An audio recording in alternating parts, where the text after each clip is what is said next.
If you love chilling mysteries, unsolved cases, and a touch of mom-style humor, Moms and Mysteries is the podcast you've been searching for. Hey guys, I'm Mandy. And I'm Melissa. Join us every Tuesday for Moms and Mysteries, your gateway to gripping, well-researched true crime stories. Each week, we deep dive into a variety of mind-boggling cases as we shed light on everything from heists to whodunits. We're your go-to podcast for mysteries with a motherly touch. Subscribe now to Moms and Mysteries wherever you get your podcasts. Hey, Coven! Before we get started today, we have a big ol' announcement to make. Mark your calendars for July 12th through 14th, 2024, because we are headed to the True Crime and Paranormal Podcast Festival in Denver, Colorado, and you won't want to miss it. You really won't. This is going to be our first time at the festival, and we have only heard great things, so we are super amped to be there this year. If you've attended before, they've made some really cool additions, including a podcaster education track.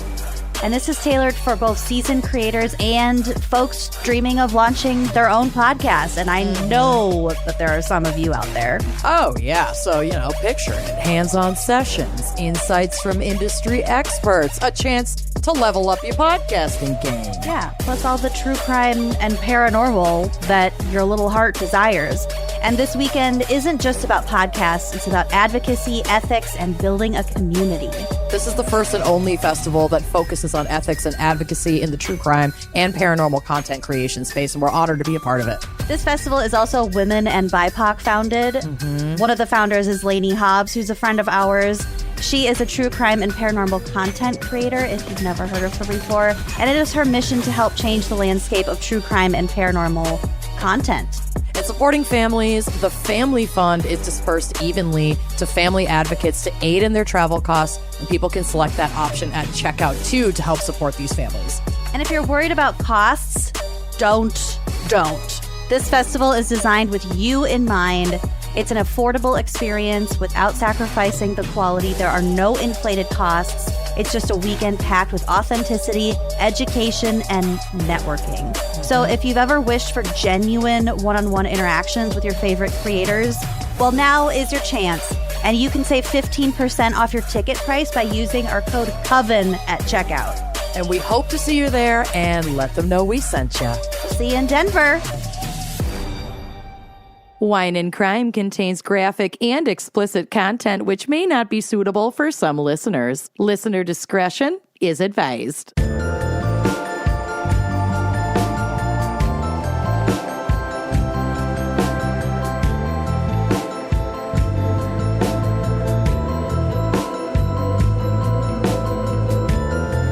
You are listening to Wine and Crime, the podcast where two friends chug wine, chat true crime, and unleash their worst Minnesotan accents. Hell yeah! Hey-o! I'm Amanda. I'm Lucy. And this week we have a very special fan pick brought to you by Dana Marie Ruckert. Dana Marie. Oh no, Dinah Marie. Oh no, Dana Marie. Who chose the topic of deadly divorces. Yeah, that's a good one. And they left this note that says, quote, "Just a little background. I am a family law attorney in San Diego, California. I've practiced for almost 13 years, and I am literally never bored. I do often get asked whether my job makes it hard for me to believe in relationships, and I always respond that I've just learned 999 ways not to make a relationship work." Thanks, Thomas Edison. Yep. So, yeah. It's that empirical learning there. Yep. We're rocking deadly divorces. I am covering one of the fan recommendations today, one of Dana's recommendations. It's fun. I also have a very shallow dive into a case, and it's much less fun. Oh. I got the dark case unless we're both doing dark cases this week. The topic is deadly divorces. Yeah, you're right. Like, what do you think you're gonna get? Not a dark case? Amicable divorces. Yeah, I mean, at least no, children are killed in my case. Well, lucky you. Oh, no. Well, great. We should make sure that there are substances available to help people if they are struggling about listening to this episode. Please tell us a coping mechanism that we can use. Yes. In the form of this week's wine crime pairing. And as always, cope responsibly, people. This is actually a good pairing for responsible coping. And this was recommended by our girl Dinah Marie, who recommended Live Your Best Life Sauv Blanc. That's the name of it? Live Your Best Life, Lybel. Lybel. It's super cute. Libel. Oh, Get it? My God. Dinah Marie. Dinah Marie, you genius. You're a genius. This is available at most Total Wine locations. Of course, it was sold out at the Bloomington Total Wine, but you know what? We cope in different ways. But you could get it for about $14. I've seen it on sale at Total Wine for like $12. Great deal. Ooh. Gal-approved price point. Gal-approved price point. It also has a nice low ABV, which makes it a perfect hag girl summer sipper. So let's learn a little bit more about this wine. Live Your Best Life. The power of 3 will set you free. Is compelling and encompassing, and the ancient Celtic symbol of the triple spiral, which is featured on their labels. That's why we're going there. Okay. It signifies the trio of mind, body, and spirit. With rich and refreshing flavors, our wines are mindful of moderation at their finest. I'm trying to do like a little bit of a Moira Rose moment. It's working. Mm-hmm. Live Your Best Life wines are produced with lower alcohol, fewer calories, and less sugar. This is actually a diabetic dream wine because there's so little carb in this. Makes me so happy. Oh, nice. Yet our wines still retain everything that wine lovers seek. To achieve this, we allow our grapes to hang on the vine to reach full flavor potential. Once the grapes are harvested, we crush and ferment to dryness in our wine rye. Using a proprietary process, we gently pull alcohol from the wine, leaving a reduced alcohol product that is flavorful and tastes fantastic. Our Sauvignon Blanc is light in body, yet lively and refreshing. Aromas of green apple, citrus, and pear lead into bright fruit flavors that are crisp with balanced acidity. What'd you say? It's a fruit wine? It's an Herb Erblinger approved fruit wine. Live your best life every day by pairing this wine with spring salads, fish tacos, or grilled vegetable pasta dishes. It's a California Sauv Blanc. It is 9% alcohol. Like, baby, drink the bottle. Sip it all day. Basically a beer. You're fine. You're fine. It's a cracker, so you don't even have to bring your wine key to the beach. But, it is glass, so maybe reconsider bringing it to the beach. But you know what I mean. Mm-hmm. Anyway, it sounds incredible. It is on my summer must-have wine list, and I am very grateful for this recommendation by Dinah Marie. Thanks, Dinah Marie. Dinah Marie. But before we continue on and get to Lucy's segment, shall we take a brief pause to say thank you and hear a word from our sponsors? What a grand idea. We shall, shan't we? I'll shout myself.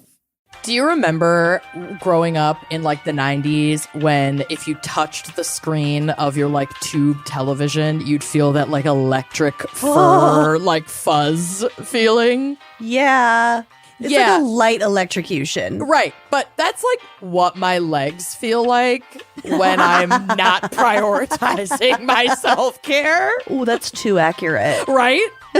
Right? But summer's here and I hate being hot, so the less clothes the better. And I just want to show off the skin that I've been closing off to the elements and moisturizing and keeping from freezing all winter long. And now as the temperatures rise, so does the frequency of those bare-legged outfits. And if you're somebody who likes to shave, fear not, because we've got the perfect solution to keep those legs smooth and ready for any springtime adventures.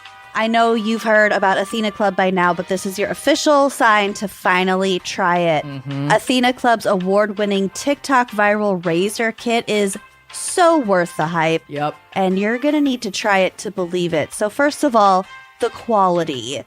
Athena Club's razors glide so effortlessly thanks to 5 precision-engineered blades. There's a super moisturizing water-activated serum. Love it. With hyaluronic acid. Plus, it has built-in skin guards that help prevent razor burns and reduce irritation. So you're going to feel so soft after just one swipe. Also, my old razor, it did have like a strip of moisturizer, but it got so goopy. Yeah. After like the first try. I could not shave my armpits without like horrifying razor burn.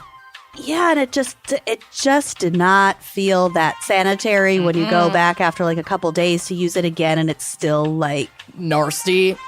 Yeah, like wet. I don't know. This is just so much better. Like so much better. I've definitely stepped up. Yeah. And I would be remiss not to mention the incredible price. The Athena Club Razor Kit is an absolute steal at $10. Get out of here. But don't let the price fool you. This razor feels expensive. It comes with an ergonomic handle that it can only be described as beautiful. Stunning. Amanda and I both have like the coral pink one. Comes in a bunch of cute different colors if you want it to like match your bathroom. Yeah. It also comes with 2 super sharp razor heads that deliver an incredibly smooth shave every time. And I think maybe my favorite part is the magnetic hook. It is a game changer for easy storage. I just slapped it on the side of my shower and it just sticks there. Yeah, and it's not sitting in that like pooled shower water on the edge of your tub until you use it again. Yep, and you're also not like knocking it over and like it just like scatters in multiple pieces all over the floor of your shower every time. So you're organized. You don't have any more goopy blades. It's just like stays sharper, longer. It's aesthetically very attractive. So if you think all razors are created equal and you haven't made the switch, you need to try Athena Club's Razor Kit. It's the best deal you're going to get on a premium razor, and it'll keep you feeling confident in your own skin all year long. So if you're ready to upgrade your shaving experience, switch to the best razor on the market and show your skin you care with Athena Club. Head over to athenaclub.com to try their award-winning razor and body products and get 20% off your purchase with code GALS at checkout. You can also find Athena Club razors at your local Target store. Trust me, you won't look back. Happy shaving and treat your skin. Trade it. Yesterday, I was out gardening, and honestly, nothing can stink much worse than like me after a day in the sun of gardening. But thanks to Lumi, I was able to get through that whole experience without the reek, baby. This is why I'm so excited to tell you about Lumi Whole Body Deodorant. Unlike certain other deos, Lumi is powered by mandelic acid to control odor in a new way. Lumi delivers outrageous 72-hour odor control everywhere, from your pits to your feet. And yes, even to your privates. In fact, it was patients' concerns about private part odor that originally inspired the OBGYN who invented Lumi. Then fast forward 6 years, and her game-changing whole body deo has now earned over 300,000 5-star reviews from people like us who love feeling confident from head to toe.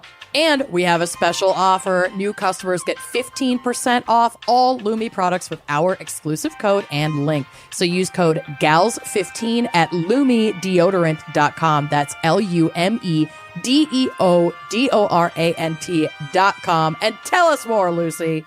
Yeah, like Amanda said, this is a game changer. Lumi deodorant is baking soda free and paraben free and pH balanced for safe to use everywhere. I use it on my thighs to keep me safe from chub rub.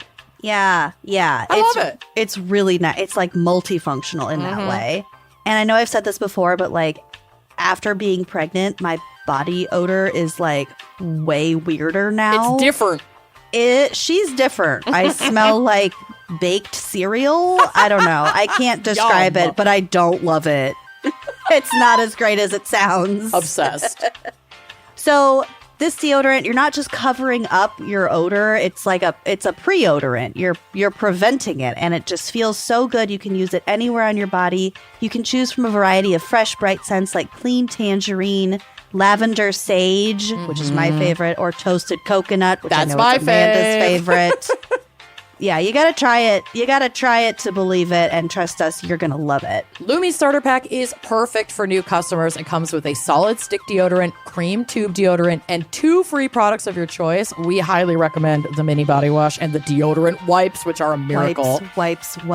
And free shipping. As a special offer to our listeners, new customers get 15% off all Lumi products with our exclusive code. And if you combine the 15% off with the already discounted starter pack, that equals over 40% off their starter pack. So use code GALS15 for 15% off your first purchase at lumideodorant.com. That's code GALS15 at LUMEDEODORANT.com. And treat your stink. Trade it. Let's see. What's our background, psych, and brief devastation for deadly divorces? It is blessedly brief. Okay. I was writing the notes and I was like, "Nope, not gonna spend any more words on this Need any more sentence. details here? Nope." Sure don't. Okay, divorce. Oh, First, I have a little bit of etymology for us. love it. The word divorce comes from the Latin word divortium, which means separation. So it's also equivalent to divort or divortir. Okay, so like divert also. Yep. So Okay. the di means apart, and vertir means to turn Away. in different ways. Mhm. So you turn away and you part, Wow. and it's even on both sides. Divorce is a beautiful word when you break Divorce it down. is a beautiful concept. Divorce is always on the table. It's never too late Babes. or too early. It's never too late or too early. It's radically feminist, and we'll kind of get to it. According to the Oxford English Dictionary, the OED, there are about 20 occurrences of the noun divorce per 1 million words in modern written English. Okay. The earliest known use of the noun divorce is in the Middle English period, and that lasted between like 1150 to 1500.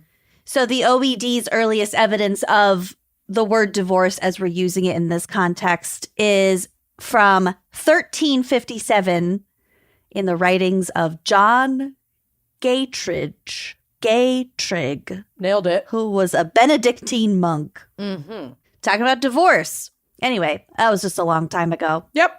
I always think that's interesting. The first recorded legal divorce in the American colonies was in the Massachusetts Bay Colony between Anne Clark and her adulterous scallywag husband, Dennis Clark. Fuck you, Dennis. Also, anytime Dennis is spelled D-E-N-I-S, It needs think of two Dennis. ends. Yeah, that one needs 2 ends. yeah, Dennis. Dennis.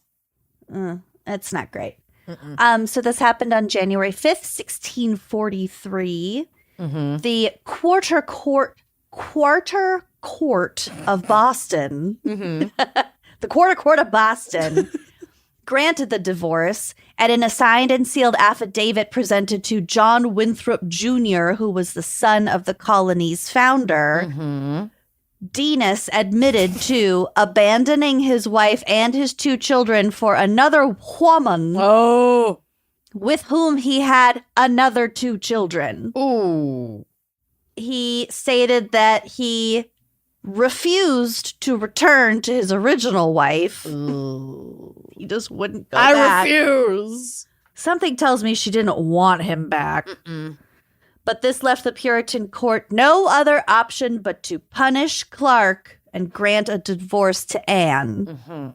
And so that some sources attribute that to the first legal divorce, Okay. but other sources, such as the Smithsonian Magazine, give this great honor to Mr. and Mrs. James Luxford, whose case hit the Massachusetts Bay Colony Court of Assistance on December 3rd, 1639. So about 3 years before that. Okay. Before Denis.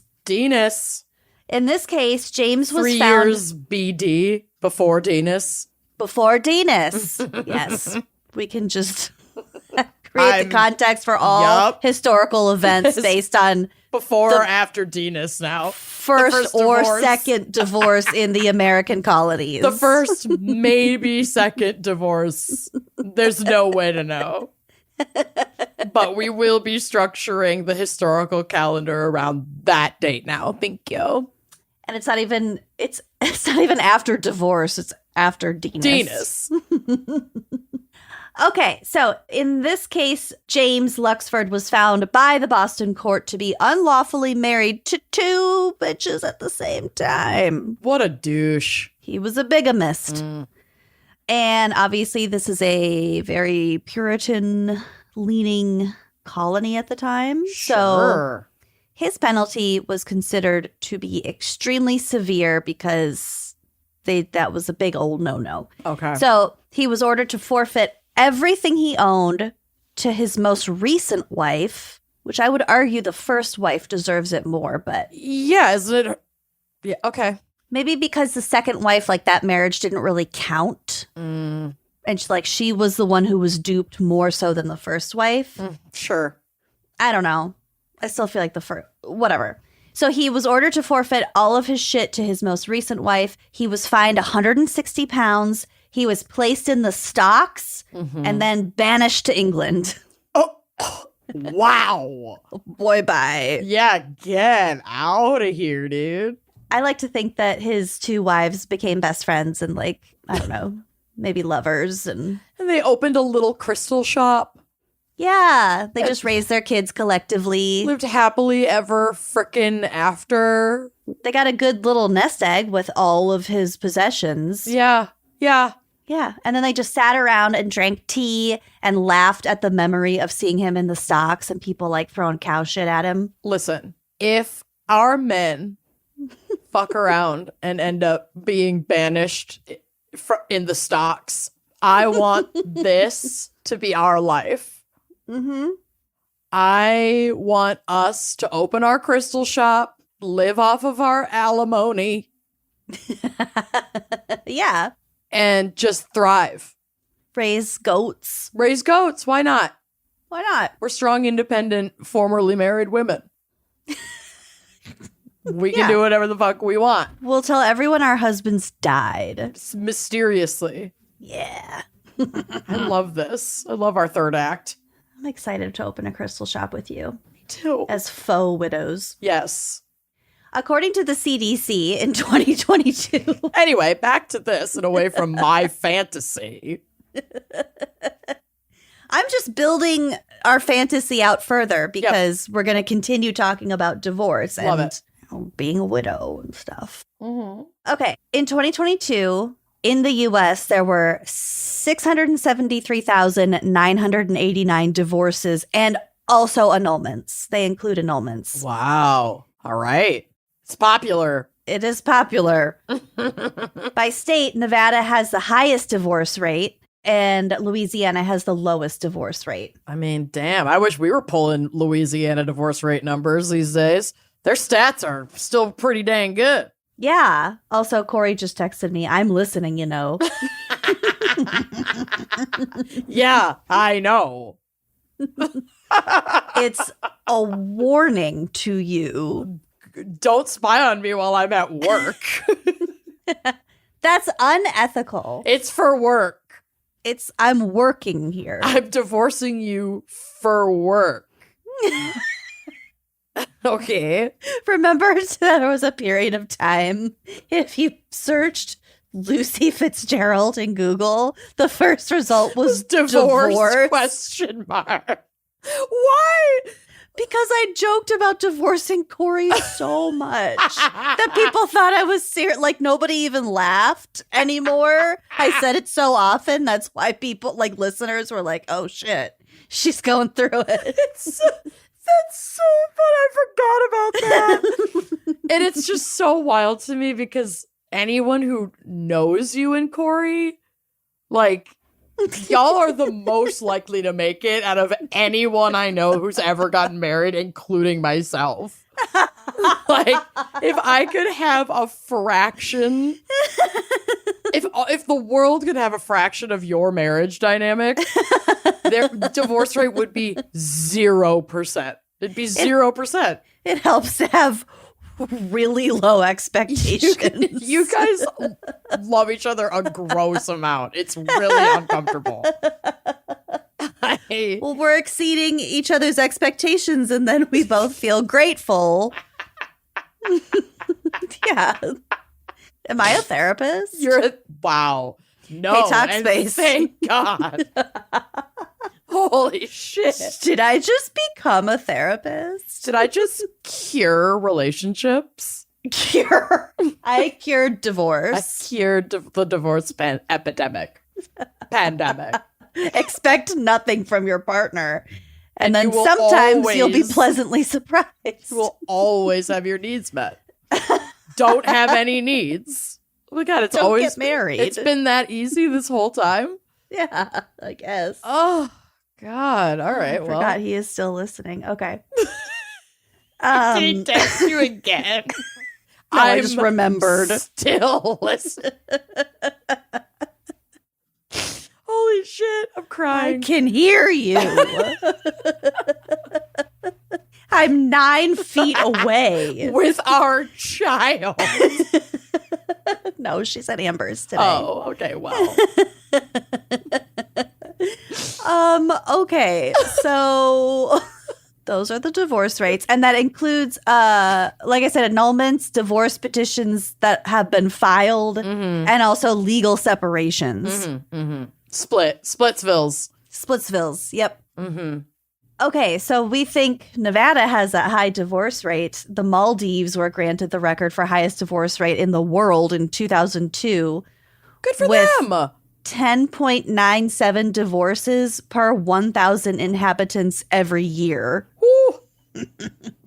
That's awesome. I know. I loved it. I mean, I feel like people move to islands thinking that they're going to experience paradise and then feel kind of isolated, and they're like, oh wait, I'm here with just my bitch wife. Like, this sucks. That's literally the premise of a new Bravo show. Yeah, I mean, that's a thing.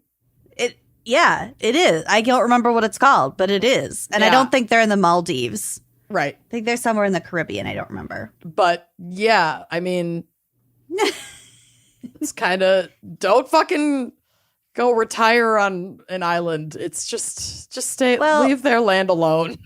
Yeah. You're gonna hate it. You're gonna hate we your don't- husband. These might be native Maldivians. They very well may be. Very well may be. I would imagine there's a blend. Yeah. According to Listverse, the shortest marriage in history. Guess. I want you to take a guess. Shortest marriage. How long was the shortest marriage? 15 minutes. 3 minutes. Oh, I was close. You So were close. literally, they said I do. They signed the paperwork and then they annulled. I'm going to tell you exactly what happened. Okay. So this happened in Kuwait. According to reports on these events, a Kuwaiti couple had been married in front of a judge, and then they leave the courthouse, and as they're leaving the courthouse, the bride tripped and fell, where any normal brand new husband who just got fucking married might be like, oh, are you okay? Run Like, to help their her up. aid. Yeah. Any decent person. He instead called her stupid. So she walked right back into the court and demanded a divorce from the exact same judge. And he was like, all right. Good for her. I know. Good for her. Dodged a bullet there. Never meet a man, y'all. Never. No, never. Oh. According to a Forbes advisor survey, here are some of the most common reasons for divorce, starting with reason number 1 at 43%, which cited a lack of family support. So, like, you got kids and someone's not helping, or maybe you got, like, the sick parents and then the family dynamics are always complicated. Yup. And if you have a spouse who is not on the same page as you, that leads to a quick unraveling. Yeah, it can be bad. It can be really bad. 34% of marriages among the survey respondents ended due to an affair. So that was like the second biggest reason. 31% reported incompatibility. Another 31% cited a lack of intimacy. And another 31% cited too much conflict. This is fought too much. And then the least oft-cited reason was at 24%, which was financial stress. Which still is... That surprises me because I figured that reason would be higher. Yeah. Yeah. This is just so common. I mean, financial stress happens in almost every single relationship unless you're like quite wealthy. But even that, I mean, it just comes in like different forms. Do I pay my taxes? Right. I don't want to. But yeah, the family support, I think it's a big deal, but I guess till I saw these numbers, I would not have thought that was the number one thing. Yeah. Yeah. I mean, I can so clearly picture leaving a partner who is not helpful at all with children, or leaving a partner under the stress of like taking in parents and caring for them. Like those are two things that would put massive stress on a relationship. That completely tracks. Yeah. And also like some of these things, like financial stress is really difficult to get out of, but it's possible to work together. Intimacy could be another case of like working together to solve a problem. But I don't know. I feel like the lack of family support is such a personality thing. It's like, oh, you're just kind of an asshole. Yeah. And if you don't have a fire lit under your ass to help when it comes to your kids or your parents, your family, then that's might not change because you're just an asshole. Yeah, and that's obviously working under the assumption that, like, the familial relationship is, for the most part, good. We understand that there are people who cut ties with members of their family, like their own parents, because of ongoing... Oh, yeah. It's messy. Traumas and issues. Like, that's not what we mean. It's not like you have to take care of your family. But, like, if you are willing and able to do so and the relationship is good, and then that additional stress breaks things down... I was describing kind of a specific situation. Exactly. But it's a common situation. Beans your tail. Yeah, Beans is just being a little bit of a menace right now. Her tail just sprouted up like a coral in front of your face. She likes to reach up and fuck with my boom, and then my mic will just start like bouncing. And I'm like, Jesus fucking Christ. She's so quiet that you can't see a Kevin. We've both got our orange cat. Don't fight me. Whoa. Accept my love. God damn it. Okay, well. Look at us. That was a moment of orange cat chaos. Holy shit. I didn't realize Ray was upside down. Yeah, you flipped a little bit. Oh, that's fucking funny. I love that. Oh my God. Okay, so here's more interesting. Covered in hair now, ish. Okay. Here are some more interesting stats about marriage and divorce from the CDC. A 2002 study suggests that marriages tend to last longer under certain conditions, such as, and almost all of this has to do with the woman's situation. Oh, great. And again, this is a 2002 very hetero-binary stats. Okay, so such as a woman's age at the time the marriage began. And I think that meant if she's younger, they're more likely for the marriage to end. Oh. If they get married young, specifically if the woman is young. Okay.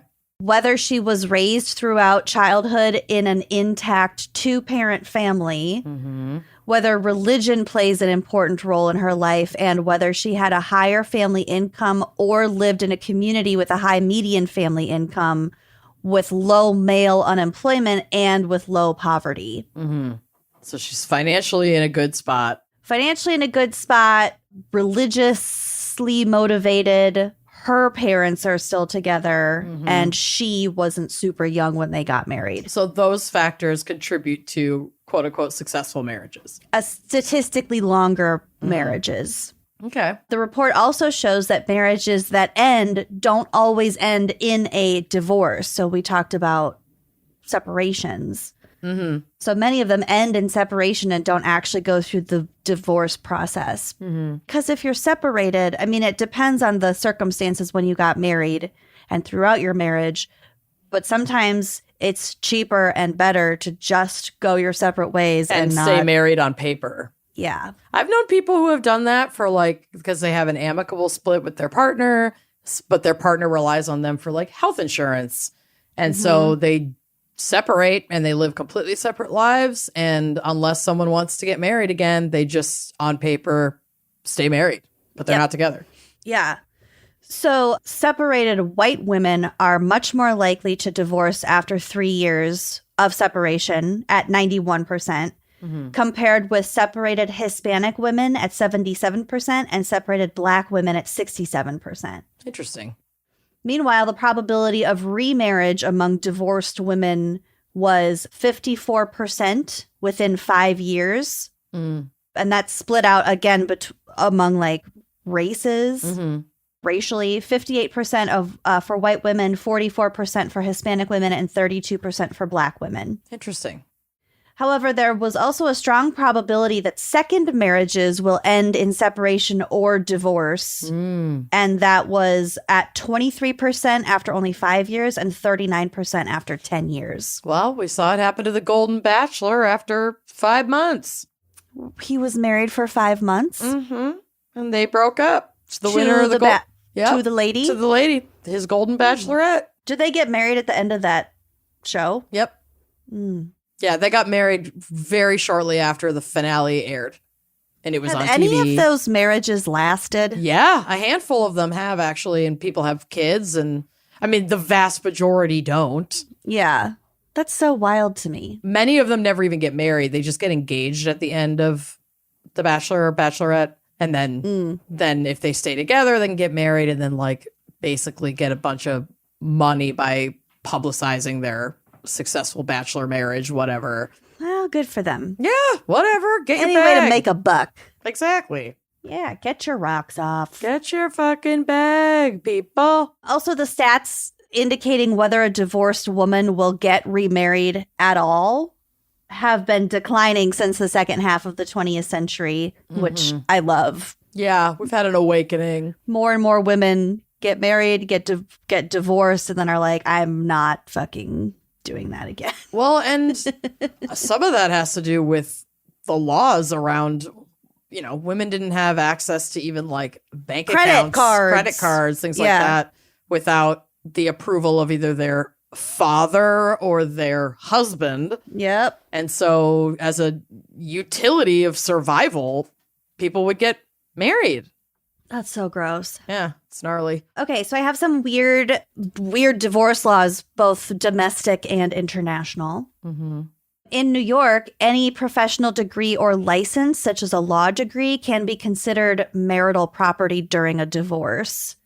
So a judge can consider the value of the degree based on its earnings potential when dividing up the property. Oh, so if you married a med student. Yep.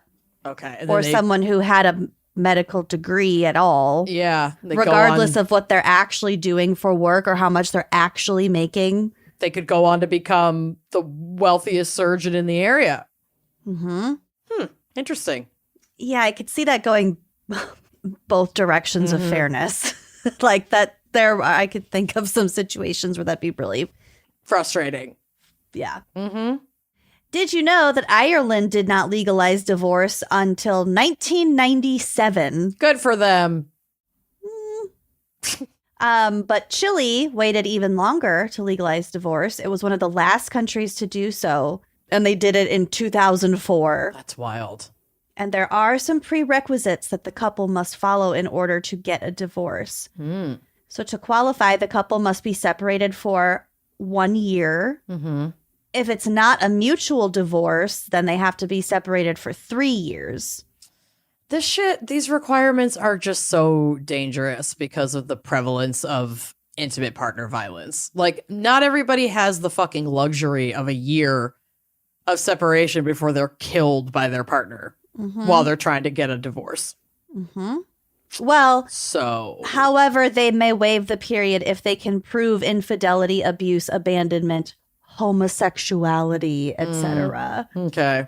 So there is provisions for that, but also like putting the burden of proof of being abused On the leaving party, the party trying to leave can backfire big time. Yeah. Yep. So that's chilly for you. Beautiful country, though. Excellent pisco sours. It is illegal to remarry the same person 4 times in the state of Kentucky. Oh my God. Okay, you know what, y'all? We're calling it for you legally. We're done. We've done this 3 times already. It didn't fucking work. You're using up our resources. You gotta chill out. There are Your plenty punch of card fish. is full. You're done. You're done. You're done. You cannot get married again.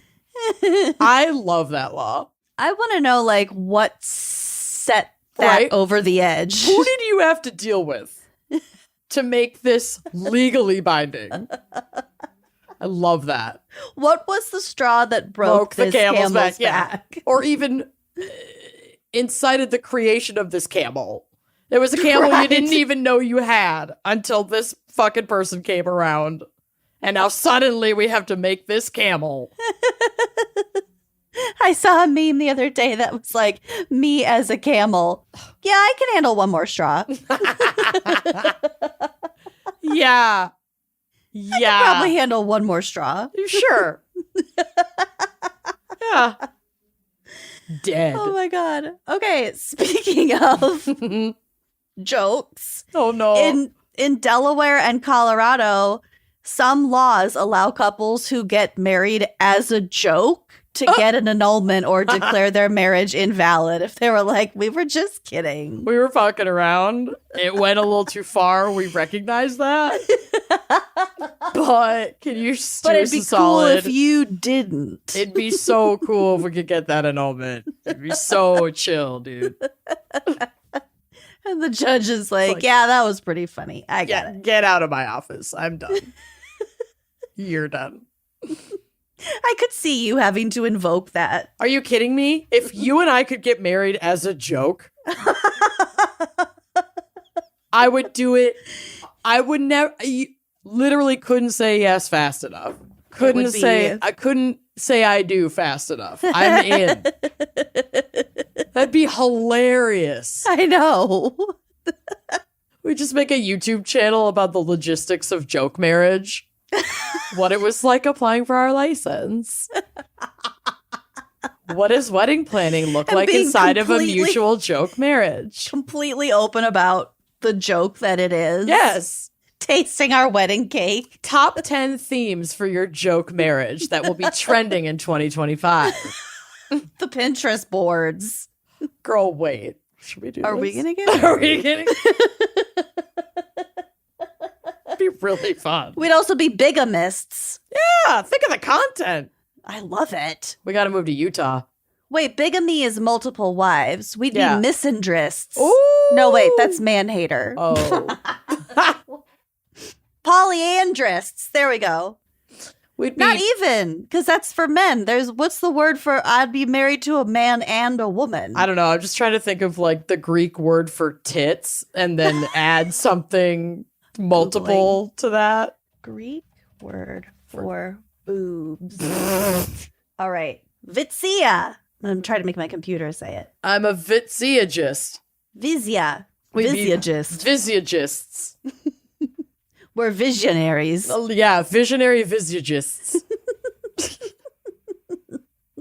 Why Greek? I don't know.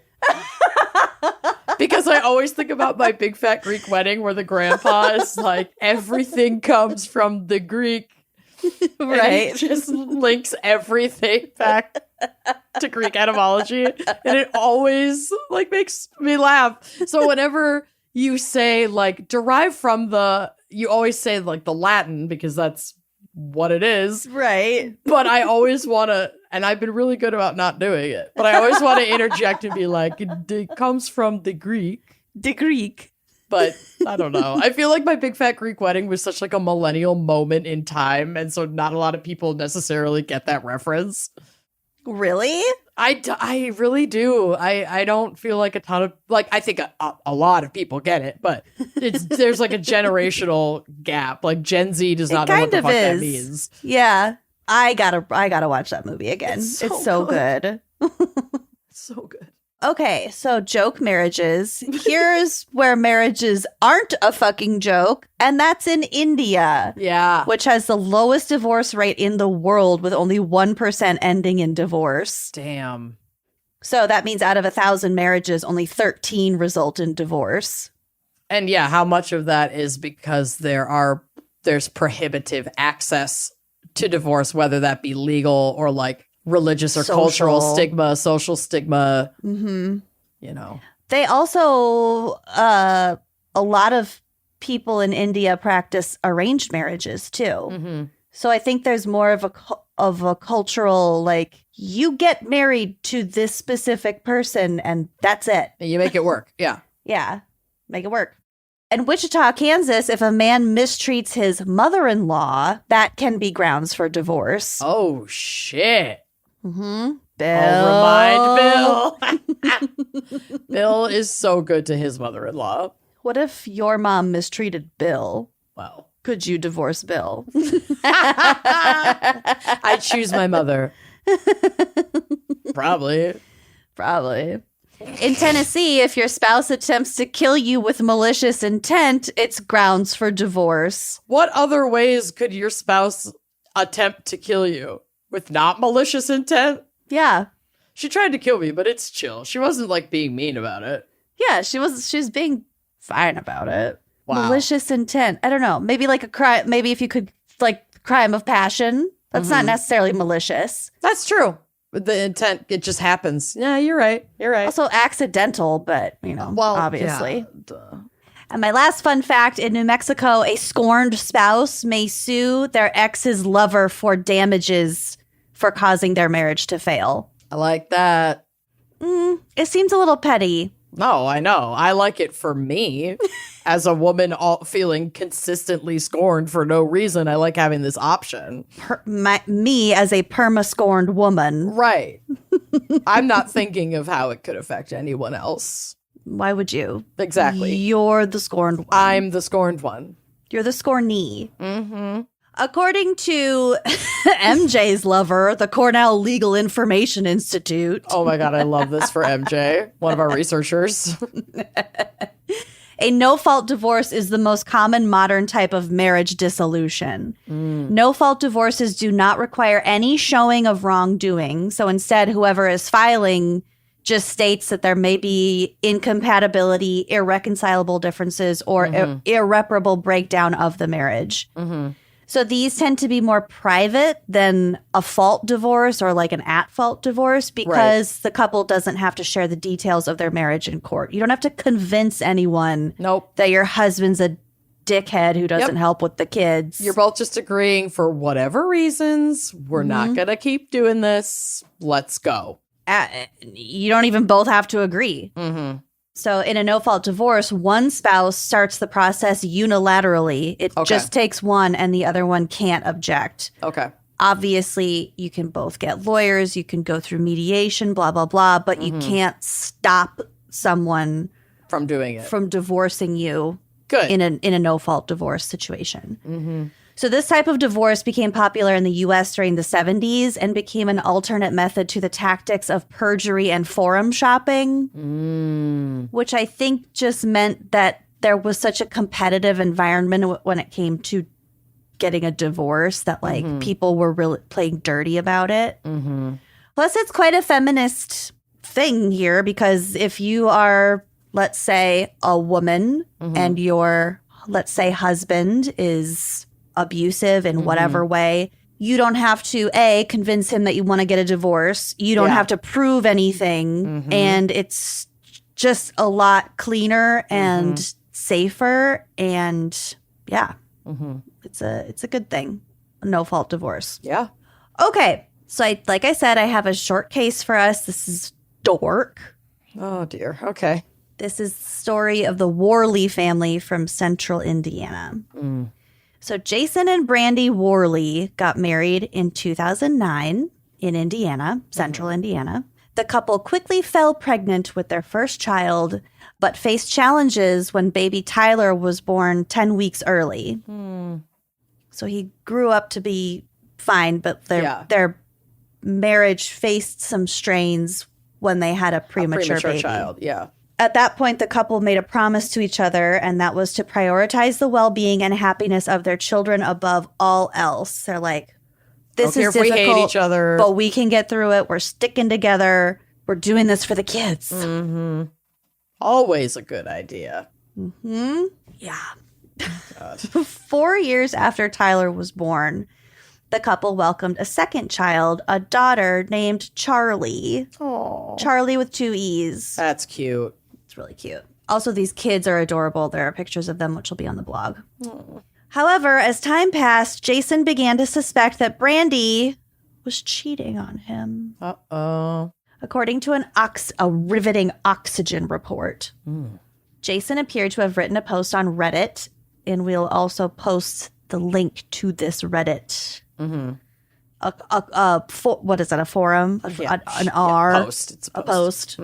About this whole case. Yep. In this post, he asks for relationship advice, posting, quote, I, 30 male, am having a hard time coping with my wife, 29 female, having cheated on me with our neighbor, 51 male. Ooh, interesting. That's all we've got. Okay. The post has since been archived, but many users gave him advice when he first posted it. And in November of 2016, Jason told Brandy that he wanted a divorce. So she knows this. Yeah. On November 16th, 2016, so just a matter of days, probably since he told her that he wanted a divorce, he actually went in and filed for divorce. Okay. But the couple continued to just go about their day as normal. Presumably, Brandy knew that he filed for divorce. I don't think anything was like served at that point, but that was like what was happening. The process had begun. The process had begun, but they were still like, well, we Living got to make our kids feel normal. Yeah. So they continued about their day. They went to Charlie's dance program. She's 3 at a dance program. They ate dinner together. Brandy even ran a casual errand, going to Walmart to get pipe cleaners for Tyler's school project. Or at least that's what she told Jason. But instead of pipe cleaners, Brandy bought a combat knife. Oh, dear. That night, Brandy hid the newly purchased knife in Tyler's bedroom, her son's bedroom. Oh. Oblivious of the horrors to come, Jason gave his kids their bath and got them ready for bed. He said, I love you. I'll see you in the morning. So here is where our big old trigger warning comes in. A few hours later, in the early morning of November 17th. So keep in mind, this was like less than 24 hours after he filed for divorce. Yeah. Brandy woke up her son, Tyler, and suggested that they all have a sleepover in Charlie's room. There, she stood over her son and stabbed him multiple times with the combat knife. Oh, my God. Charlie, who was sleeping, briefly woke up during the attack, but Brandy told her everything was okay and to go back to sleep. Ooh.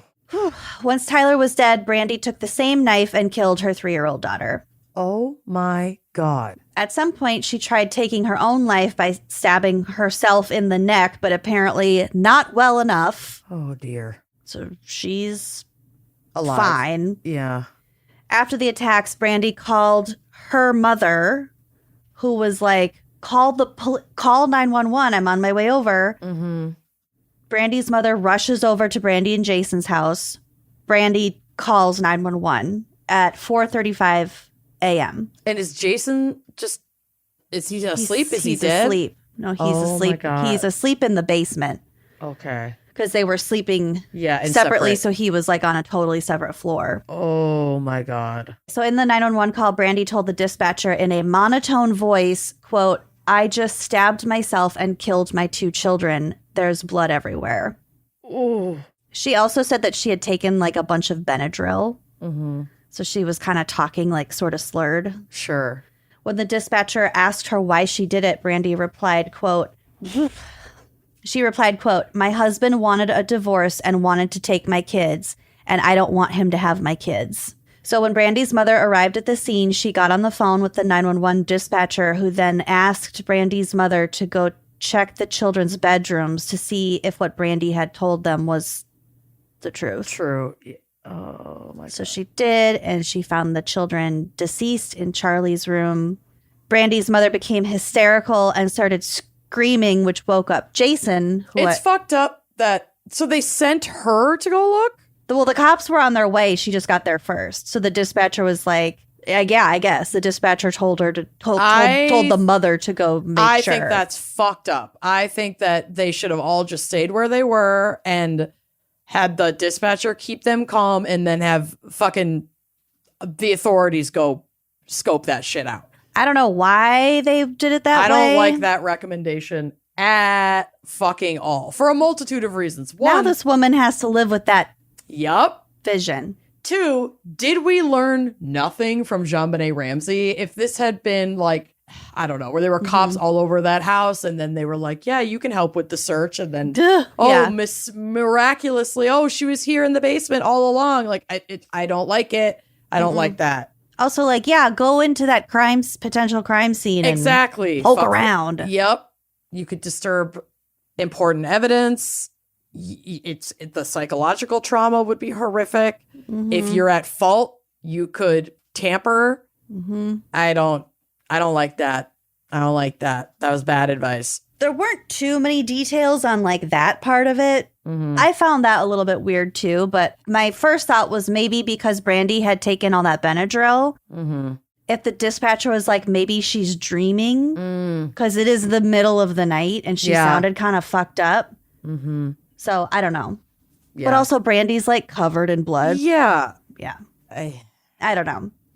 So Brandy's mom starts screaming, wakes up Jason, who was sleeping in the basement. When he ran upstairs, he found his mother-in-law crying in the kitchen, and a bloodied Brandy told him, quote, now you can't take the kids from me.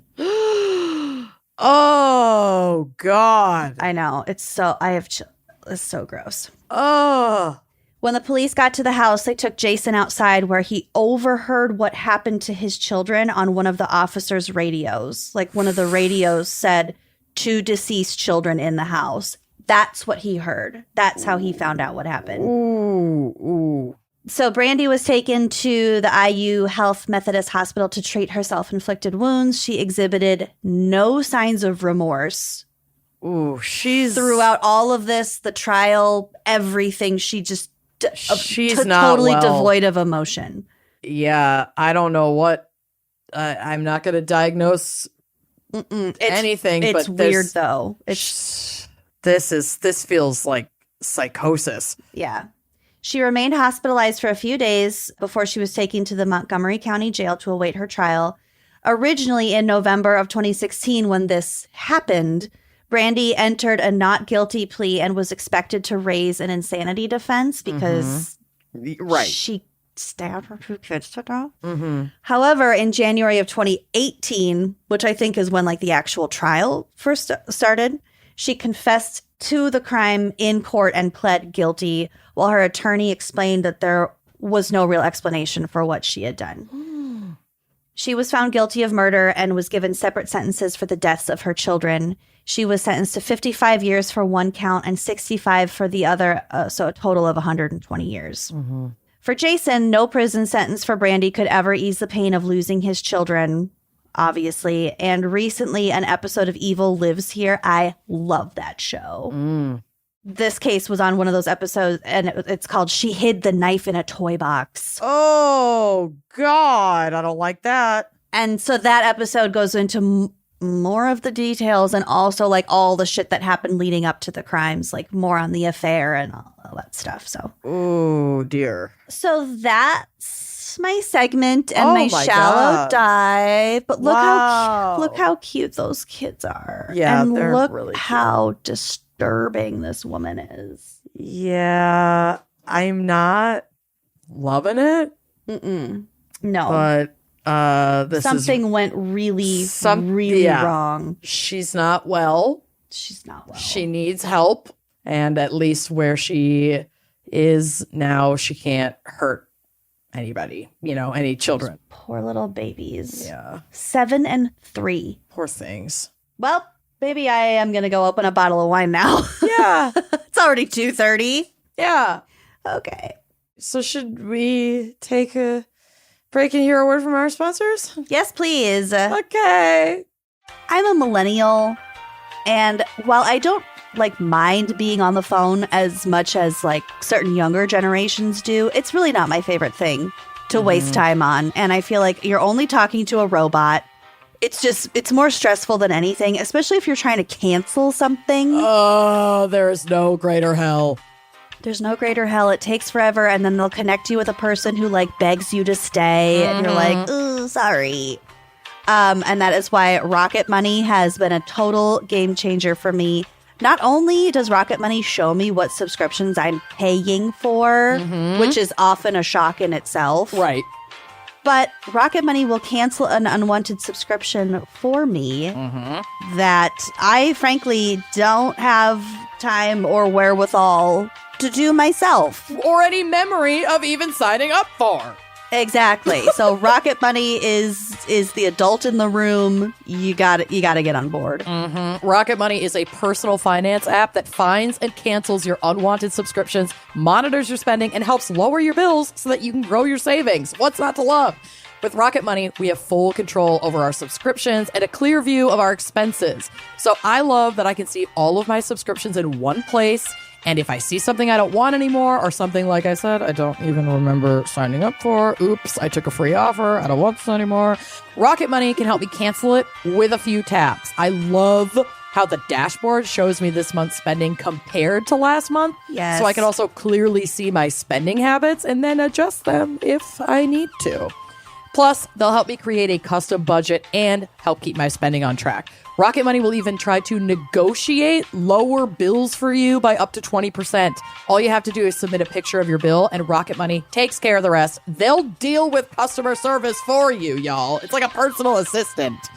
Rocket Money has over 5 million users and has saved a total of $500 million in canceled subscriptions, saving members up to $740 a year when using all of the app's features. Y'all, that's a weekend getaway, babe. So stop wasting money on things you don't use. Cancel your unwanted subscriptions by going to rocketmoney.com/gals. That's rocketmoney.com/gals. One more time, rocketmoney.com/gals, and treat your budget. Treat it. Are you like me and you're a night sweater? Yep. I'm a sweater at night. And I'm one of those night sweaters that also does not want to sleep in a room that's not sub-zero temperature. I like a cold room, comfy sheets. I can't. And in the summer, I struggle. And that's why I am so happy to say hello to lightweight layers and a cool night's rest from the experts on sleep, Brooklinen. Brooklinen is a home essentials expert, and they've earned their claim to fame with awards from Good Housekeeping to Wirecutter. You know they're good, and let me tell you, they feel so luxurious. I feel like I'm sleeping in a hotel, and they just get softer with every wash.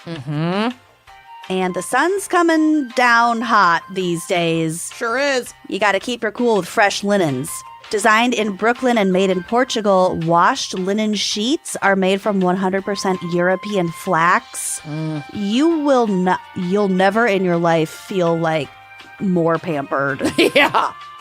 Than with just a fresh set of these sheets. They are washed to perfection, perfectly unfussy, and will make your summer an absolute breeze. Plus, they're beautiful. They're gorgeous. Now is the perfect time to refresh your bedroom with all new colors in every sheet weave, from classic percale to luxe sateen. Pick your favorite fabric and wrap yourself up in cool new colors and patterns. It is that easy to make your room look new. Every time I look at their website, they have a new pattern. And I need it. I want it. I gotta have it. And whether you're starting out in a new home or adding some flair to your current setup, Brooklinen's customizable bed and bath bundles make it easy to upgrade, putting everything you need in one place, and you save up to 20% when you bundle them together. So that's a no-brainer. What are you waiting for? So get the lightweight essentials necessary to upgrade your space for the summer from Brooklinen. Visit in-store or online at brooklinen.com. That's BROOKLINEN.com. And use code GALS for $20 off your order of $100 or more and treat your sheets. Trade them. All right. So, like I said at the top, this case was recommended by Dana Marie. Dana Marie. And it's a doozy. So let's get into it. Great. Love it. Totally want more doozies. Seemingly happily married couple Betty and Dan Broderick both had traditional Catholic upbringings. That's the first red flag. Right? Her background was upper class. His was working class. He was a punk. She did ballet. What more can I say? Betty had a devout Catholic meets Leave It to Beaver style upbringing. Okay. So she had strong ideas about marriage, motherhood, and gender roles, as did Dan. Is this like old time? Is this like 50s, 60s? So they met in the 60s. Okay. They met in 1965 at a dance at Notre Dame. He was 21. She was 17. He was in medical school, and she was pursuing her degree in English at the College of St. Mary's. They hit it off, and on April 12th, 1969, several years later, the couple married at the Immaculate Conception Church in New York, having their first child together, a daughter, 9 months later in 1970. So quickly got pregnant. Very Catholic. Yep. But Catholic Shyamalan twist, not long after the wedding and possibly before Betty even realized she was pregnant, Betty Broderick wanted a divorce and made her feelings known to her husband that she had made a mistake. She doesn't want to be in this marriage. And then the pregnancy throws a wrench in her plan to divorce him. So they decide to stick it out. We're going to stay together for this baby. Although they both at this point had expressed regret about their nups that they got married. Okay.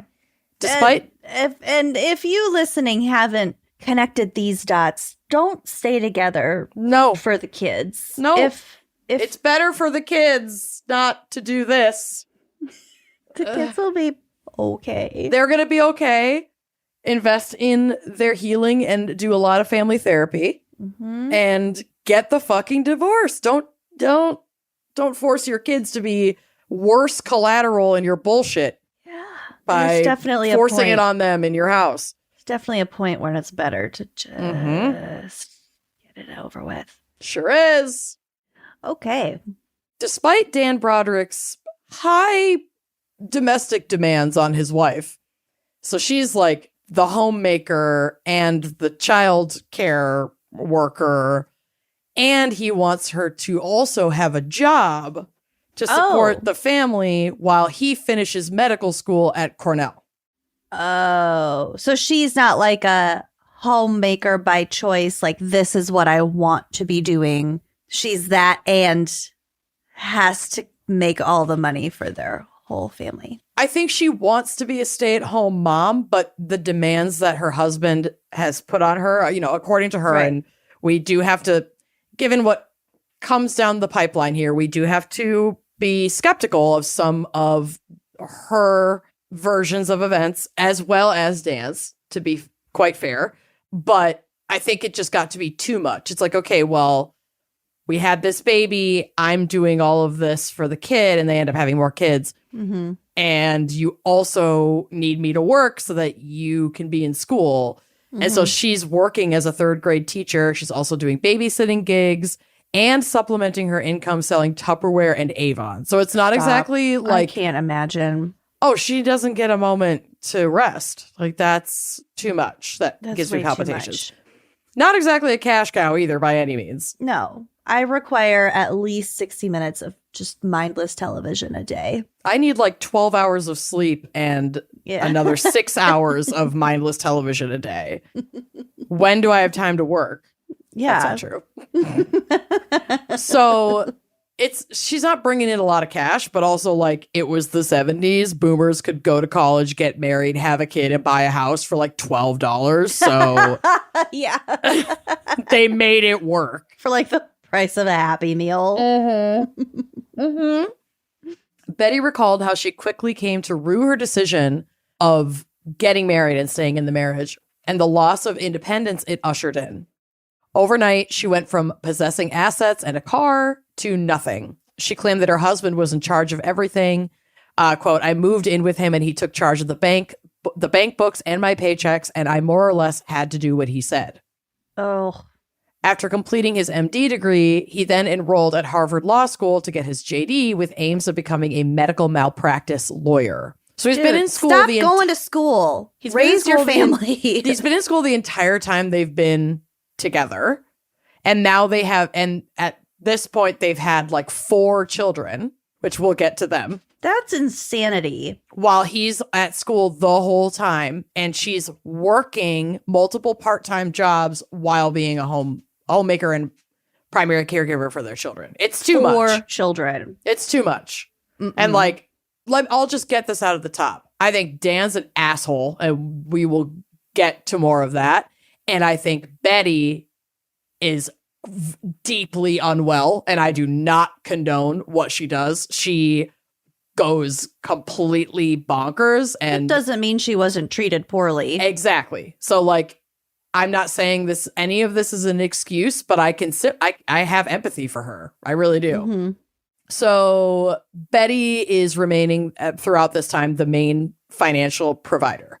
Fortunately, upon graduation, Dan would quickly be hired at a San Diego law firm. He moved the family to San Diego in 1973. And by the 1980s, the Brodericks had really moved up in terms of like class and wealth. They'd become very much upper middle class, affluent. Well, now I think they'd be considered much higher than upper middle class, but this was upper middle class in the 80s. Now this is like, oh my God, what were you, billionaires? They had country club memberships, prestigious schools for their children, high society outings, a ski condo in Colorado, and a summer mansion in La Jolla, California. Wow. So they got fucking rich. Well, built on her back. Yeah. According to Betty, she felt uprooted from her career and her friends when they moved to California and was resentful of the sacrifices that she had made. She was a stay-at-home mom who worked to put her husband through medical and law school, and in return, Dan wouldn't let Betty use birth control, resulting in 9 pregnancies. The fuck? That led to the birth of 5 children, one of whom passed away only days after being born. No. So she got pregnant 9 times in 16 years of marriage. Oh my God. That's a lot of trauma. Yeah. This goes on to say she transformed into an Uber mom, like really stepping into the role and making it her entire identity. Because she's not working anymore at this point, right? Correct. When they're in California. So sacrificing her identity, dreams, and entire life. Autonomy. To ensure that their 4 kids enjoyed every opportunity that money could buy, from after-school lessons and sports to kid-friendly vacations without Dan. The consummate overachiever, Dan worked 14 to 15-hour days, so he didn't even want to go on vacation with his family because he's like, I'm making all the money, so I don't want to take work off. While Betty carted the kids around and kept him. Right? I mean, I hate him too. He doesn't deserve what he gets, but I also don't like him at all. I don't like Betty. I don't like either of them, and we'll get to it. Great. While Betty carted the kids around and kept up appearances in the social scene, quote, being a supermom was the only thing I ever wanted to be in life. Dan went out and slayed the dragons and provided for us, and I was home and hearth and children and supporter of my husband emotionally through the good times and the bad. Yep. If that's what you're choosing to do, that's great. Yeah, but it's real fake. Yeah, it kind of sounds like it. She's full of shit. We'll get to it. Dan's brother, Larry, came to his defense, claiming that their marriage was rocked by Betty's, quote, avariciousness and her hate. And these feelings, he claims, persisted throughout their relationship, even from the beginning, and that her sob stories were lies about her, like, making sacrifices for the children, and Dan's never around, and blah, blah, blah. He's like, no, she's a resentful bitch, basically, and she always has been, is kind of what he's saying. Cool. But during a marriage counseling session, Dan would respond to Betty's complaints, explaining that he had decided to, quote, chase financial security now so that I can get on with the important things in life. He also spoke of the necessity of attaining, quote, certain necessary possessions before he would consider, quote, the luxury of being an attentive, thoughtful person. I mean, I need a Porsche before I can be a attentive. Good person. Yeah, literally. Yikes, dude. Ooh, that is a hot potato take. So, like, he's an asshole, and he's definitely neglecting about it. He's definitely neglecting his wife, and he's definitely neglecting his children, and they will comment on that as well. So, according to the Broderick children, the heavily varnished 1950s depiction of their family unit, their Leave It to Beaver style family that their mother was out depicting was a fiction. Okay. They claimed that their mother suffered from serious anger management issues that manifested quite violently in the home, both to them, the children, and between her and Dan. Ugh. Episodes included spanking her children to the point of bruising and throwing things at Dan in front of the kids. One child testified that Dan would, quote, break things that would frustrate him, like the lawnmower. Like, so if the lawnmower was not working right, he would just beat the shit out of it and break it. Jesus Christ. Or kick the family's 2 dogs because he, quote, hated dogs. Good thing you have 2. Yeah, you prick. Jesus. Quote, nobody would want to disobey him or make him mad when he was home from work. So, like, the picture is becoming a lot more clear. We have 2 angry and toxic parents who hate each other and are taking it out on each other and their kids and, like, the lawnmower and the dog, I guess. One of their household maids wrote home to her own family that she didn't like her employer. Specifically Dan Broderick. She described him as, quote, cold and unfriendly, and that he often intimidated his wife, Betty. A neighbor recalls how Betty would change character every afternoon as time came nearer for Dan's expected arrival home from the workday. Oh, gross. Yeah. She said, quote, Betty would stop laughing and panic and run around the house picking up all the children's stuff because she said Dan hated to have it underfoot. When he was around, she was a completely different person. She seemed afraid of him. So by fall of 1982, the marriage is really starting to break down. And Dan hires a 22-year-old woman named Linda Colcana to be his legal assistant. This is definitely going to end well. It's not great. So Linda, I'm sure a lovely and, like, intelligent person, but she was really young. She was a former stewardess in 1982. She didn't have any legal experience. She didn't have any medical experience. And he's hiring for a legal assistant. She also doesn't have basic administrative experience. She hadn't attended college. She trained to be a stewardess, which is what it was called at the time, a flight attendant, in, like, a trade school right after high school. She couldn't type, which in 2024 does sound absolutely unheard of. But, like, this was 1982. Folks didn't have computers, and there were literal classes on typing to learn how to use a keyboard and to, like, know how to do administrative duties on technology that was in its infancy. So she doesn't make sense as a hire for this position at all.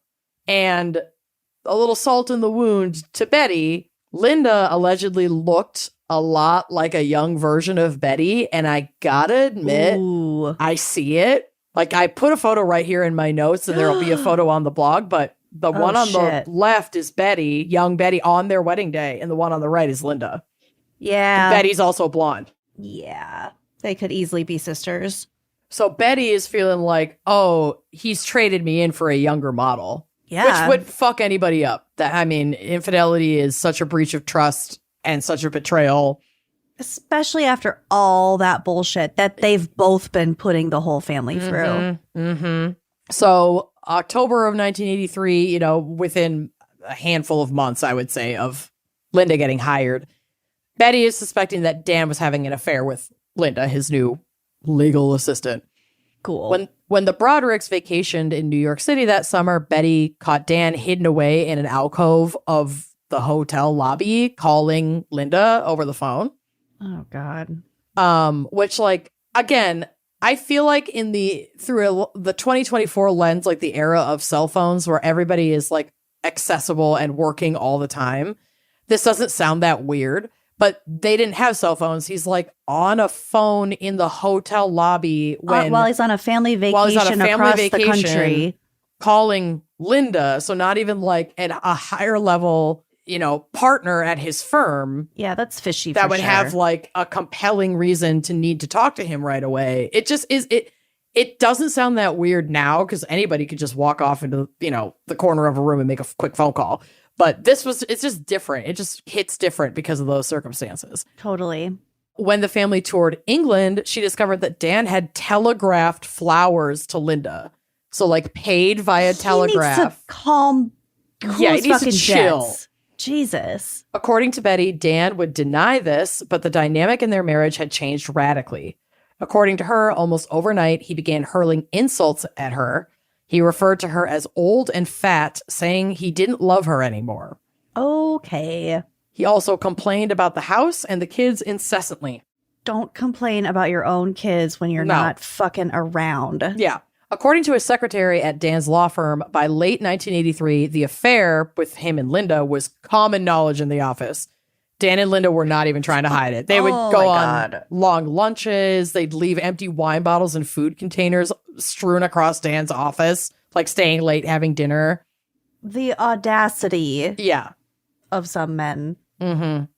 Events came to a head in November of 1983 on Dan's 39th birthday, meaning to surprise him and hoping to mend her marriage. And let's be honest, also probably hoping to catch him cheating. Yeah. Let's be real. I think Betty knows what's up. Yeah. Betty shows up at Dan's office unannounced, and she's got a bottle of champagne. She's got a dozen roses. She's going to wish him happy birthday. The secretary tells her that Dan isn't there. He's out to lunch.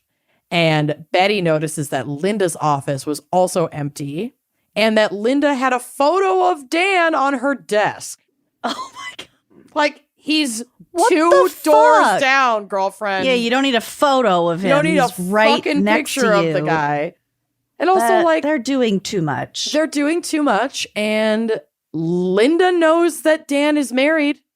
Yeah. She knows and is also choosing to be complicit in their affair. So, like, Dan and Linda are both dicks. Yeah. Who don't deserve what they get. They're don't. all dicks. But pretty much all, everyone in this triangle is a douchebag in one way or another. Mm-hmm. Some more than others. Linda is definitely the most innocent, I would say, of these three. The children are the most innocent parties in this whole thing. The only truly innocent parties in this whole thing. But, like, Linda was also young, impressionable, I think manipulated by Dan, an older man who's wealthy in a position of power. He's her boss. And who's given her this wholly undeserved opportunity at his law firm. Correct, because okay, Beans, you can't pull down my microphone. Thank you. Absolutely. He took advantage of Linda, and I think that there was some grooming and manipulation at play there. And Linda also knew he was married and was an adult when this affair began. And so choices were made on her part as well. It's a complicated situation, but it's shitty. The whole thing's fucking shitty. And at this point, I'm still feeling for Betty. I really am, in a lot of ways. So neither her husband nor his quote-unquote assistant, Linda, returned to the office at all that afternoon. Super. Yeah, real obvious. Was Betty waiting for them the whole time? No. Betty, after the secretary was like, yeah, he's not here. Oh, yeah, neither is Linda. Okay, bye. She drives home, quote, marched to the closet and began ripping out all of his expensive tailor-made clothes. With her children watching, terrified and crying, she poured gasoline on his stuff and lit the match. It is trash. I literally wrote that in my notes. And like, wow. Yeah, this would be a badass moment if it wasn't in front of your crying, scared children. Yeah. Deal with your trauma yourself. Don't put this shit on them. Mm-hmm. At least get them away. Go drop them off with mom and dad so you can fucking fuck with your cheating husband's shit. Yeah. That's fine. It's a great project. I can get behind the project, but not with an audience like that. No, not with an audience of your young children. Yeah. So Dan continues to deny the affair, telling her that she had an overactive imagination. Yeah. Okay. Never meet a Dan. Never meet a man. God. So finally, the last day of February 1984, after Valentine's Day, Dan finally Always wait till after Valentine's Day. Dan finally confessed his affair, not as an apology to Betty, but only to explain it as the reason that he was finally seeking a separation and toward divorce. So he moved out while Betty and the children remained at the La Jolla rental home where the whole family had been living while their primary home's foundation was being repaired. So he got another place. It's funny that they're repairing their foundation. Yeah, yeah. You know how Real structures ironic. need that sometimes? Uh-huh. Maybe you just got to tear the whole thing down and let it go. Yeah.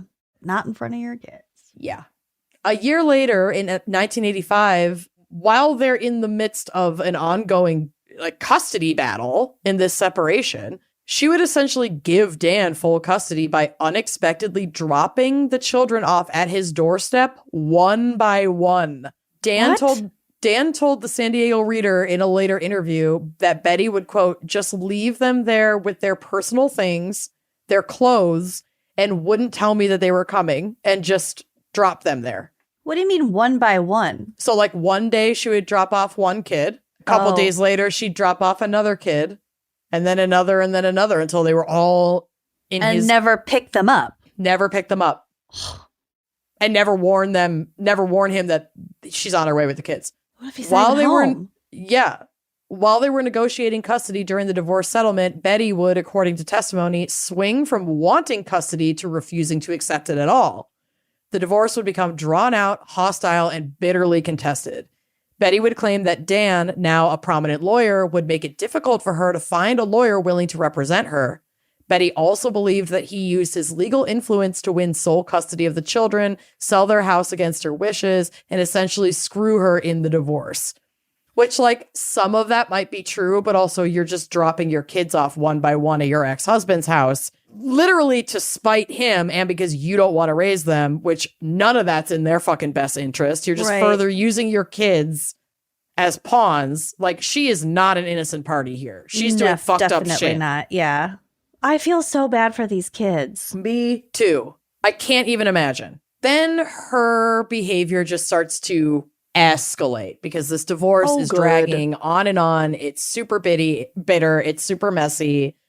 There's various reports over the years that this was taking that Betty was threatening people connected to Dan, threatening Linda, threatening Dan himself. A friend testified that Betty once told her that she had rented a car and used it to try to run Dan off the road while their sons were riding with him as passengers. She's trying to run her ex-husband and her two kids off the road in their car. Jesus Christ. Quote, she said she was glad she had frightened him. She's gloating about it. In 1986. And she rented a car to do it. Yep. This is so fucked up. That's pretty fucking premeditated, I'd say. Yeah. It shows... Talk about malicious intent, attempt to murder with malice. That would be that. Mm-hmm. In 1986, a former housekeeper testified that Betty showed up at Dan's house and told her that, quote, she had a gun in the glove compartment of her car and that she would kill me, the housekeeper. Oh! March 3rd, 1987, in a mediation session, according to the mediator, Betty said, quote, I'm not going to be a single parent of 4 kids. He'll die first. Oh, my. And, quote, the less I see them or hear from them, meaning the children, the better. Hold on. He'll die first. If he dies first, you're going to be a single parent mom, to 4 kids. Yeah. Okay, so there's no ration. No, it's not making any fucking sense. Oh, God. March 12th, 1987, quotes from a different mediation session include, quote, no way, I'm not going to be the single mother of 4 kids. He'll die first. I'm not letting go that easy. The little fucker was mine. He'll stay mine, referring to Dan. Ooh. Yeah. It's getting obsessive and creepy. Yeah. She's cracking. And I understand that this is really stressful. But again, you got to be responsible for your own mental health care because this shit, things can escalate and get dangerous. So spring 1989, Dan and Linda, they've been together all along. The divorce is finally finalized and they're getting ready to get married. Okay. Which seemingly escalates Betty's threatening behavior. According to a different housekeeper of Dan's, Betty threatened to, quote, put 4 bullets in Dan's head, 1 for each of the kids. Oh, my God. Yeah. And said, quote, I'll either make his life a living hell or I'll kill him. During another instance of threatening his life, the housekeeper responded that, if literally what you just said, if she did, he'd be dead. And you're either the single mom of 4 kids or you're dead or in jail. Yeah. And your kids are orphans. What exactly are you gunning for here? What are you trying to do? And so the housekeeper, the only fucking voice of reason here, Betty allegedly responded that, quote, it would not be a problem because a jury, when it found out what Dan did to me, would let me off. Well, we'll get to it. I bet She's almost right. She's almost right. Oh. Betty performed acts of vandalism and harassment over the course of this time, many of which were documented in multiple restraining orders that had been issued against her by Dan and Linda, which she continued to ignore. She would go to their property, she would harass them, she'd break their shit. Some of these things included, there was more, but I didn't include all of it. The Boston cream pie incident. Wherein one afternoon, having stopped at Dan's house to visit with her children, she spotted a homemade Boston cream pie, which was always Dan's favorite, sitting on the kitchen counter. Learning from the housekeeper that Linda had dropped it off for Dan, this is before Linda had officially moved in, Betty proceeded to carry it up the stairs and spread its chocolate contents across Dan's bed, which was the bed she formerly slept on with her now ex-husband. Okay. And his closet full of clothes. New clothes. Quote, yeah, exactly. She burned the old ones. Quote, I remember a Boston cream pie that my girlfriend made for us. She came and just took it and smeared it all over the bedroom and my clothes and my drawers. I mean, crazy stuff. Absolutely crazy stuff. What a waste of a pie. Yeah. The car incident, when Betty received her share from the forced sale of their house that they had gotten like the foundation repaired on or whatever, she felt that she did not receive a fair share and was also angry in general at the court-ordered sale of their house. She drove to Dan's house after getting this check and crashed her suburban van through the front door of his house, despite knowing that her children were inside. And this incident earned her a mandatory 72-hour mental health hold, during which she refused to cooperate with the doctors. Oh my God. And then was sent home. The kids were in the house, not the van, right? The kids were in Dan's house. Okay. She drove her van through the front door of Dan's house. Jesus knowing Christ. that the kids are inside and not knowing if they're away from the door. They have no idea. Oh my God. Yeah. She'd broken various windows on their home. She threw a bottle of wine through one of the windows. A toaster. She got in and smashed a stereo. She broke a bedroom mirror. I guess this was in over Christmas of 1985. Bad luck. Yeah. Dan and Linda had taken the children on vacation over that Christmas break, and Betty broke into Dan's house, ripping open every gift-wrapped box marked to Linda that was under the tree. Oh, that's rude. Yeah. Tossing the gifts willy-nilly through the living room, and then took a blunt object, probably like a candlestick or something, a bat, and smashed the bedroom mirror, then left. What? She smashed a hole in the wall, one of their walls with a hammer. She smashed their answering machine with a hammer. She broke the sliding glass doors. She broke a television. Why was she always in their house? Or is this one time that she's in the house? I think this is one of the times, but that like broken windows and stuff were happening from outside of the house. Okay. She spray painted the fireplace, curtains, and wallpaper throughout the house with black spray paint. And then she was like leaving some fucked up messages. So starting as soon as Dan kind of set up his new home that he intended for Linda to move into, all the way in, so around 1986, all the way through the final divorce judgment, which was in 1989, Betty left hundreds of profane and threatening phone calls and messages on Dan's answering machine, some of which her children heard. Oh, my God. These tirades were left at all times of the day and night, many of which were aimed at Linda, as she knew that she stayed over frequently in the early part of the separation. She became so frenzied and just angry and mentally unwell that someone who once claimed that she lived to be a mother and beamed around her children would then include them in her rants. Oh, my God. So one of the messages she left was, quote, "This is a message to fuckhead and the bitch. You have one hell of a nerve dumping the kids here on the sidewalk and zooming away without making any attempt to communicate with me about my plans for the weekend. You make me sick, both of you. I have a good mind to dump the kids back on you and drive away. Call me. We have a lot to talk about, asshole. And come pick up your 4 children that you're working so hard to have custody of. Congratulations, you can have them." The way that she's speaking about her children, and they definitely know how she's speaking about them, dumping them here and there, is like... It's sick. And how old are the kids by now? At this point, they're spread out between, I think 10 and maybe 16. Okay. Or maybe a little younger, 8 and early teens. They're all fully aware of this. They're old enough to understand insanity. What their mom is doing. God. Betty also allegedly received an anonymous letter in the mail containing a photo of Dan and Linda with the words, "Eat your heart out, bitch." And she suspected Linda had sent it, as well as other taunting advertisements. This is mean, and I don't condone body shaming.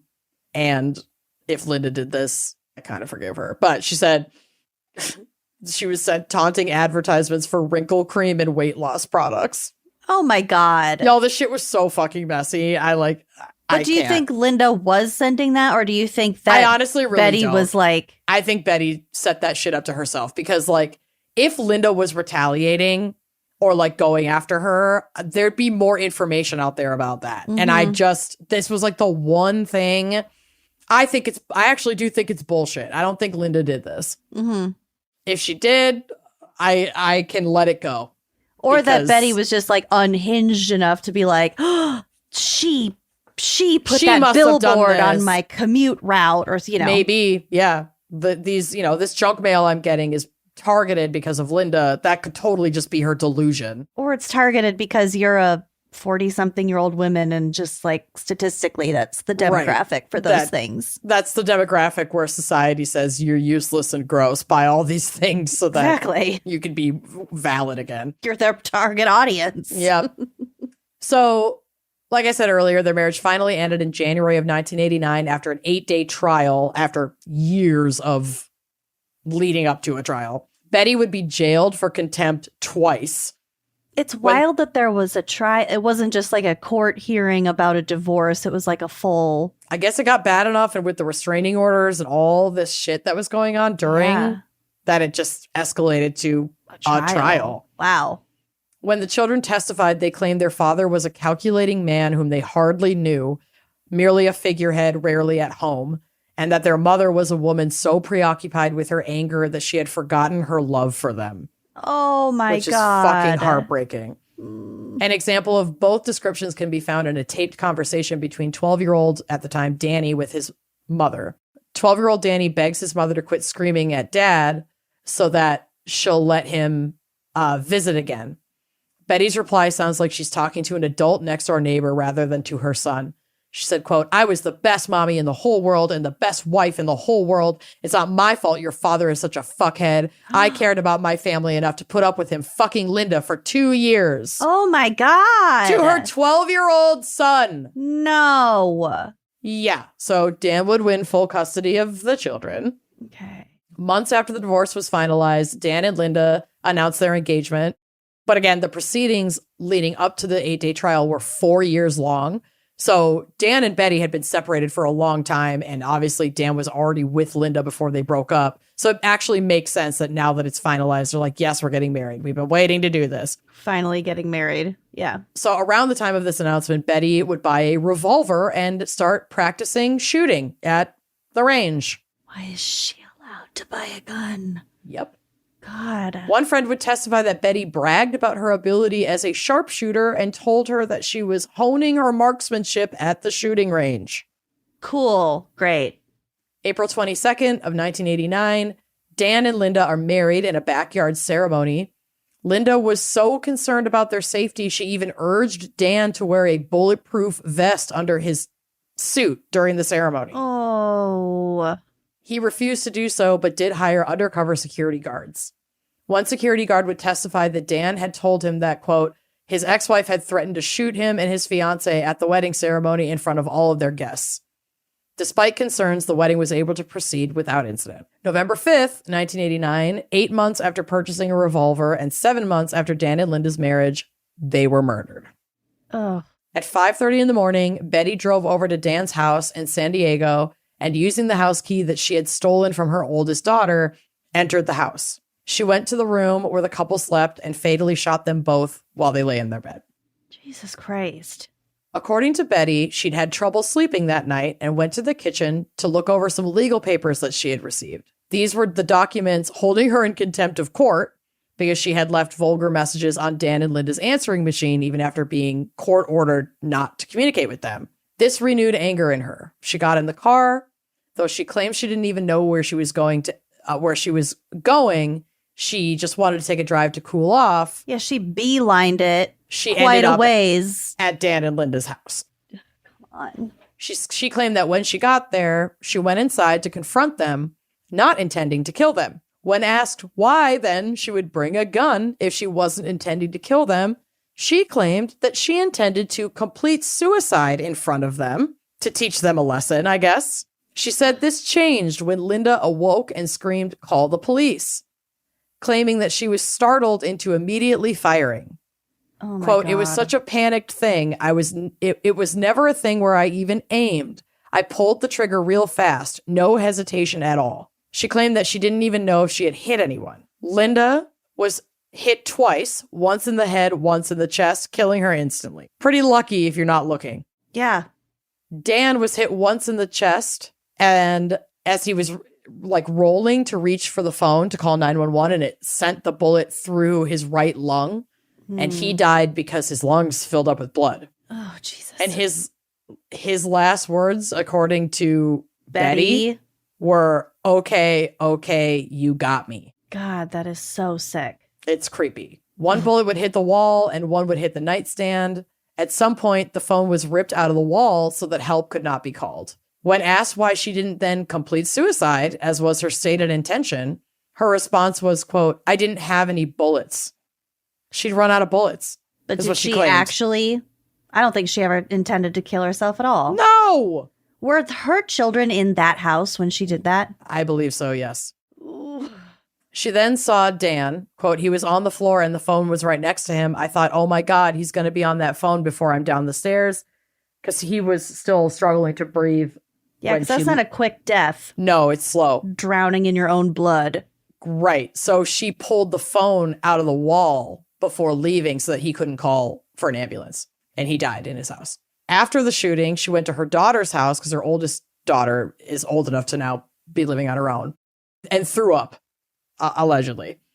Then she made a series of phone calls, one of them to her longtime friend, a woman named Patty Monahan, where she apparently said, quote, "I shot the motherfucker. I shot him 5 times. He was gurgling in his own blood." Ew. It's true. You do shit in your pants, like when you die. Oh my God. Later that morning, she turned herself into the police. So now, trial. While Betty admitted to the shootings, she described them as, quote, "a desperate act of self-defense against a man who wanted to control me totally." Self-defense. He wanted nothing to do with you, and he was a dick, but he wanted to, be done with you. You also shot him while he was sleeping in his bed. Uh-huh. God. Betty's defense was that she had been abused, claiming that she was driven over the edge by years of psychological, physical, and mental abuse at the hands of her ex-husband, which very well may be true. And I do still have empathy for her, but I can't wrap my head around, putting your kids in these horrifying situations. And this is just it's too far. Yeah, I can see why you would kind of lose it a little bit, but to never come back and to only keep getting worse and worse despite the consequences, despite the damage to your children. Mm-hmm. It's beyond. Something broke. Mm-hmm. In her first trial, she would testify that that night she had only wanted to, or I guess really early morning, she had only wanted to talk to her ex-husband and then, quote, splash my brains all over his house. Cool. But fired at the couple instead because she feared they'd call the police. Quote, they moved, I moved, it was all over, she testified. She's making it sound like a shootout. It's the way she's describing it is like braggadocious about the way. I didn't even hesitate. Yeah. Like, oh. It's wild. After 4 days of deliberation, the jury returned split. What?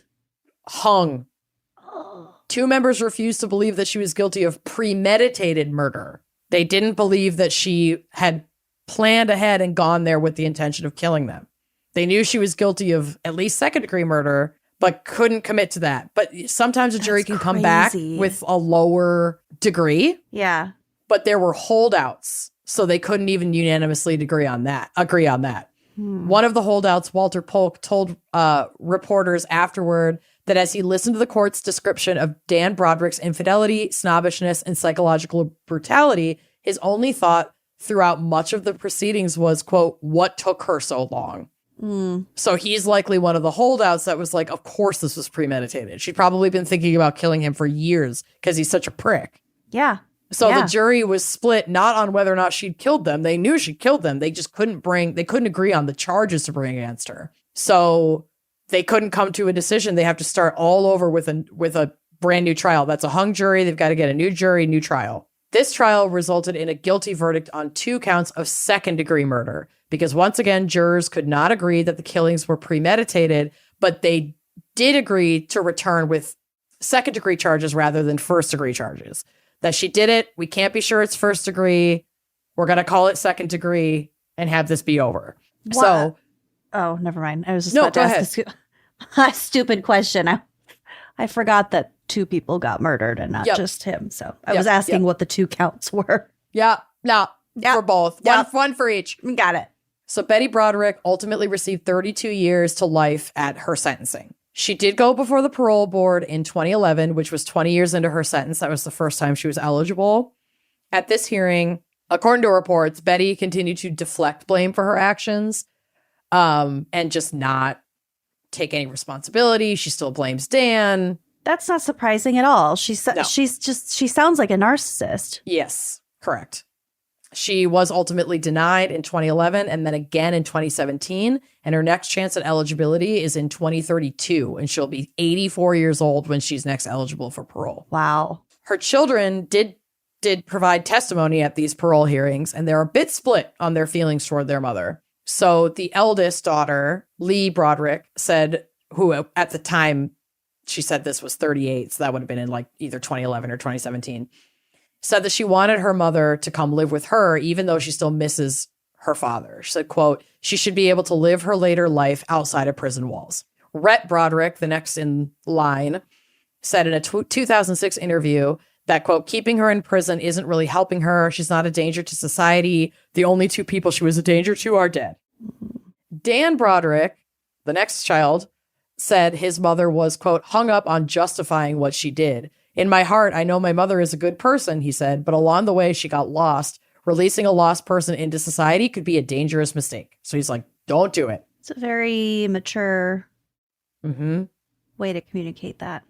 And Kim Broderick, the youngest, also testified against her mom being paroled, saying her mother should stay in prison.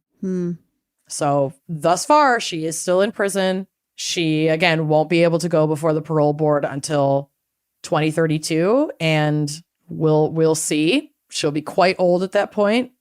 Yeah. I would imagine if she's still living that they might grant it to her at that point based on like her age alone, really. Yeah.